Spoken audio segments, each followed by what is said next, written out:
It really wasn't that hard, but I do have SteamOS Beta 3.8 running on the Legion Go S. The Legion Go S has an 8-inch, 1200p, 120Hz VRR LCD display. It is highly reflective, as you can see here, but it is a pretty screen when you have it set to max brightness. Now, as far as SteamOS goes, it's running very well.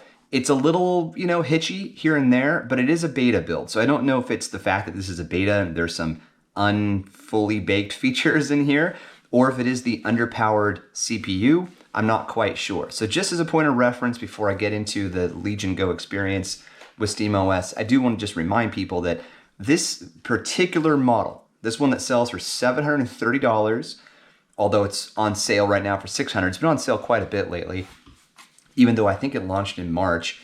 This handheld does not have the Z1 Extreme platform. Okay, so it's less powerful. It's more like a Z1. It's called the Z2 Go.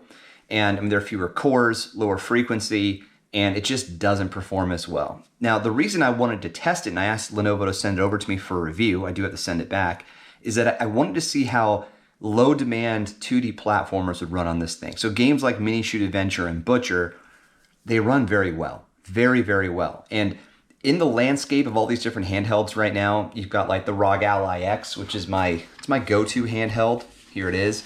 This thing only has a 7-inch screen, and you can see the difference that 1-inch makes with these handhelds. It's massive.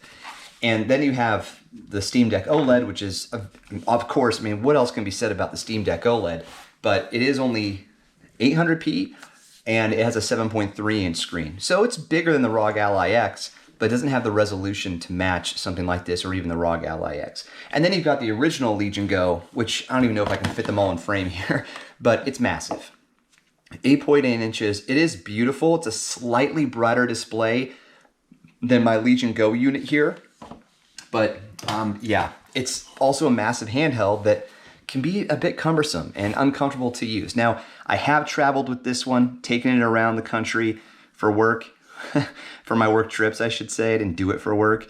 And I've been very happy with it, with just knowing what it's there for. However, like that's the key. What are you actually playing on this thing? If you're trying to play Doom, of course it can run. If you want to play Resident Evil 4 remake, yeah, it can run. It's just not going to be as good of an experience as you get on those other handhelds because of the whole performance challenges.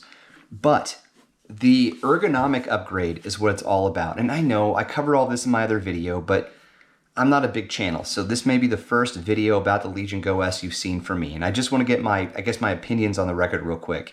What this handheld represents is a massive shift in design. Of course, it does take away one of the cool advantages of the original Legion Go, which is those detachable controllers, but the device itself is so much more comfortable to use, and it's smaller.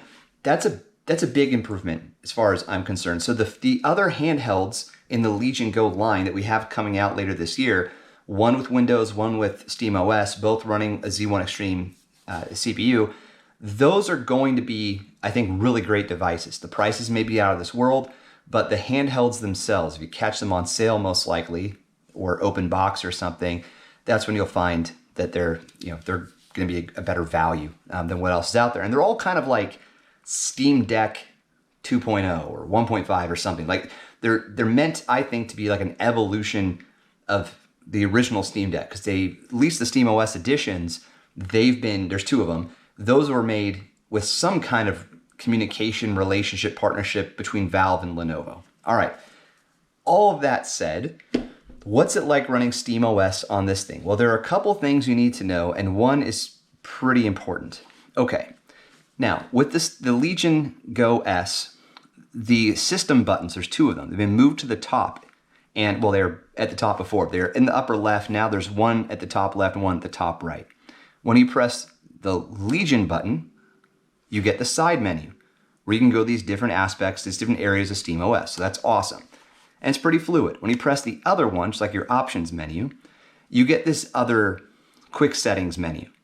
Now, when you're here, you can do great things like adjust your brightness, adjust your audio and your microphone sensitivity, turn your Bluetooth on and off, those kind of things. But the performance profiles don't seem to be working. Now, what I've found, although I have a very hard time replicating this, is that you can change the TDP setting from, and you'll see the menu options here, low power balance and performance with physical buttons. Now I found a video that says if you press the Legion R button and the Y button at the same time, then you'll change your TDP mode. Okay, and then this red circle, or the circle will turn from blue to white to red, and this purple is like a custom mode. I don't know why it's in custom mode. I mean, that says custom, I get it, right? But even before I did that, I don't know why it was purple. See, I just moved it to performance. It's still purple. We can wait here for 2 minutes, guys. It's not going to change. I've been playing with this already. So somewhere there's, and I did change it using that Legion R button plus Y, but I haven't been able to replicate it. I've tried holding down the trackpad button and pressing Y. Nothing happens. And in fact, maybe I should put this back to custom for now. Okay, so you can press the trackpad and press Y. Nothing. You can push in the analog stick button, press Y. Nothing happens. You can hold the rear button, which is called Y2, and press Y. Nothing happens. Options button, nothing. Other options button, nothing. The Legion button, that's what it is. All right, problem solved. I figured it out. So if you hold down the Legion button and press Y, that's when you can change your TDP modes. Okay, good. Okay, that's really good to see because you're going to need to do that depending on what games you're playing. A game like Butcher, you run it in low power, quiet mode. It's awesome. Same with Mini Shoot Adventures. Now you can see the types of games I tend to play. I'm playing, games like Gunfield that are just low demand. And they're not the only games that I play. I do play some Marvel Rivals with my son. Doom Eternal, get myself ready for Doom Dark Ages. I like those kind of games. And the thing with the ROG Ally X is that screen is small, right? So I want a bigger screen for a lot of the games I'm playing, whether they're demanding games or not demanding games. But the Ally X just is the performance king right now. I know there's the MSI Claw 8 AI Plus, but not only do I hate saying that name, but where is this darn thing? I can't get my hands on it through like normal people channels. Like I'm trying to go to the store and buy one, or I'm searching online to buy one, and I can't find them available. I don't know what's going on with the MSI Claw 8 AI Plus. And then I've also tried, reviewer stuff where I've contacted MSI through the business and they don't give me the time of day, which makes sense. I got a small channel, but hey, big heart, small channel. So anyhow, yes, so SteamOS does run. It's not difficult to get it up and running. You can just, you download it onto your memory stick, USB thumb drive, put it in there, change your boot menu to UEFI, and then you go into settings after it's installed, which it takes like 15 minutes to install it. You go to system and you enable developer mode. Once you've enabled developer mode, you scroll down to developer settings, and then about midway through, show advanced update channels, toggle it on, then go back to system. You may have to restart, I can't quite recall. And then you go OS update channel, keep it on main, and then the Steam client update channel changes to client to Steam Deck Beta. And when you've done that, it'll just pop up here and it'll tell you, hey, got 3.8 available, and you can install it. Now, when I did that and then restarted it, I had to restart it 2 more times for additional updates. I don't know why. It could have just been, I don't know, timing. Like as I updated it, a new version was available, but it still says 3.8 if I remember correctly. So I'm on 3.8. Yep, right there, OS version 3.8. So SteamOS running on this thing is good. Like I mentioned, it can be a little bit clunky, but for the most part, it's smooth, it's responsive, and the games I like to play run pretty well. They run quite well. What do I have installed right now? Let's fire one up. Let's go with, I do like Mini Shoot Adventures. Okay, Somber Echoes. Oh my gosh. Okay, Somber Echoes is an awesome Metroidvania that I just finished, but this game does not like to run well here. So we'll fire it up real quick. Now, this is on the more demanding side of Metroidvanias. It's a beautiful game. I mean, really well made. I can say a lot of things about it. The map is really good. The combat is good. I hesitate on that just because the combat's better when it's fluid. So playing it on this handheld was a challenge for that reason. So I'm gonna just change my TDP to performance mode. And when I do that, I'm up into the 50, 60 frames. That will stabilize back down, I'm pretty sure. I'm gonna jump into the settings real quick and just show you how I'm playing it. So it's set to 1080p. I couldn't get it at 1200p. And then I got my VSync off, no limit. I had it set to low. Let's put it on medium. It's such a pretty game. And it's set to display mode full screen. All right. So,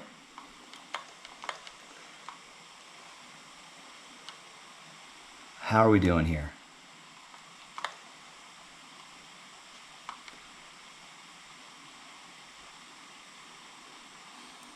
I know my lighting in here sucks. This is a game that you really want good response, because these little puzzles here, like where you warp into this ball and you just need to be like super precise, it can be very frustrating when it's a little choppy or a little laggy and therefore it's not precise. It can be really frustrating. So getting about 60, 65 frames here is actually pretty good. When I was playing it in Windows, I was getting more like 45, 50 frames per second. Obviously, that's a massive difference. I'm not here to claim that if you take any game on the Legion Go S and run it and compare it between Windows and SteamOS, that you're going to see a 50% improvement in frames. Like, that's not going to happen. But I've definitely seen some improvement. It just seems a little smoother. And that makes sense, right? Because you have fewer resources, requirements, just less stuff running in the background. There isn't a ton of combat in this game, but when you get to it, it's, again, you want it to be smooth because you're fighting bad guys. And it's a Metroidvania, so in typical Metroidvania fashion, there's dodging and parrying. All of that's important. And the dodging in this game is not like you press a button and then you strafe. You actually do this to dodge. So if you're like fighting someone like this, you would do that to dodge out of the way. And that requires 2 buttons. So you have to be really precise with this. You don't want any lag. But anyhow, all right, so that's Legion Go S running SteamOS. If you have any questions about it, just put it in the comments. I'll get back to you if I can. But the key is that it's further proof that if you just like Metroidvanias or 2D platformers, maybe even some bullet hell games like Mini Shoot Adventures, which is also a Metroidvania and a bullet hell game, then I think you'll find that the Legion Go S can handle those things. At $730, very tough sell, even though you get improved, probably the best combination of ergonomics and display right now in the business. And for the record, I think 8 inches VRR 1200p is the sweet spot, but we don't have OLED yet. Once we have OLED, that will probably become the sweet spot. And you get the better ergonomics, you get great display, but there are other options right now, like the Steam Deck OLED, that will also run those Metroidvanias, so just be a lower resolution. But when you're playing a game like Mini Shoot Adventures, I'm playing that right now on the Legion Go, the original Legion Go, at 1600p in balanced mode, and I'm getting 100 frames per second. It's just not a high demand game, and since I can, I'm running it on the bigger screen, but I could totally play it here and it would be great. So anyway, all right, rambles are over. Let me know what you think. Thank you for your time. We'll catch you on the next one. Cheers.